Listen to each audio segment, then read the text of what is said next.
ভাই, কালকে হঠাৎ করে মার কথা মনে হয়ে গেছে, বুঝছেন? মার কথা মনে হয়ে গেছে হঠাৎ করে রাত্রে রাত্রে আমি ঘুমানোর সময় মার কথা মনে হয়। হঠাৎ করে ভাই মনটা খারাপ হয়ে যায়, বুঝছেন? মা এরকম একটা জিনিস, মা খাওয়াইলো, বড় করলো, সবকিছু করলো মা। একমাত্র মা বড় করলো। তাই মারে কিন্তু আমরা অনেক কষ্ট দিই ভাই, বুঝছেন? মারে আপনার আমরা যত কিছু বলি না কেন, মা কিন্তু কোনো কিছু বলে না ভাই আমাদেরকে, বুঝছেন? মা কিন্তু মাওই ভাই। তাই যারা বাংলাদেশে আছো, আমার বড় ভাই বাদার এবং কি আমার বন্ধু বান্ধব আছো, তারা কখনো মারে কষ্ট দিও না ভাই।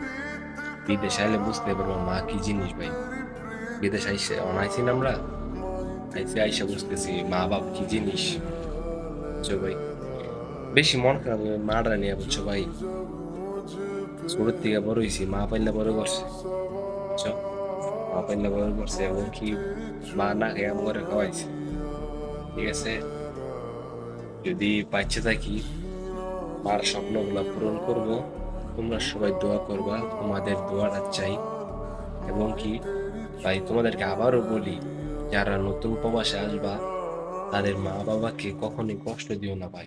একদিন বুঝবা ভাই, ঠিক আছে? একদিন বুঝবা মারে কত কষ্ট দিলাম। ঠিক আছে, প্রবাসে এসে বুঝবা। তাই কষ্ট দিও না ভাই, মা বাবার কষ্ট দেওয়া ভালো না, বুঝছো? কষ্ট দিও না। প্রবাসী হইবা, মা বাবা থেকে দোয়াটা নিয়ে আইসো। এবং কি ভাই, প্রবাসে আসলে ভাই প্রচুর মন খারাপ হয়, ঠিক আছে? মন খারাপ হয়, তো মন খারাপ হলে তো কিছু করার নেই ভাই।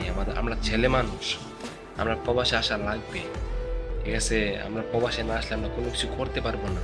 আমাদের জীবনটা টাকার পেছনে, ঠিক আছে? আমরা ছেলে মানুষ, আমাদের জীবনটাকে বিক্রি করে দিতে হবে টাকার পিছনে। আমাদের টাকা লাগবে, টাকা ছাড়া কোনো কিছু করা যাবে না, বুঝছেন? যদি আপনি বাংলাদেশে কোনো ভালো কিছু করতে চান, ঠিক আছে, তাহলে কিন্তু টাকা লাগবে ভাই। এই জীবনে টাকা ছাড়া কোনো কিছু নেই ভাই। আপনার টাকা আছে, আপনার সব কিছু আছে, বুঝছেন?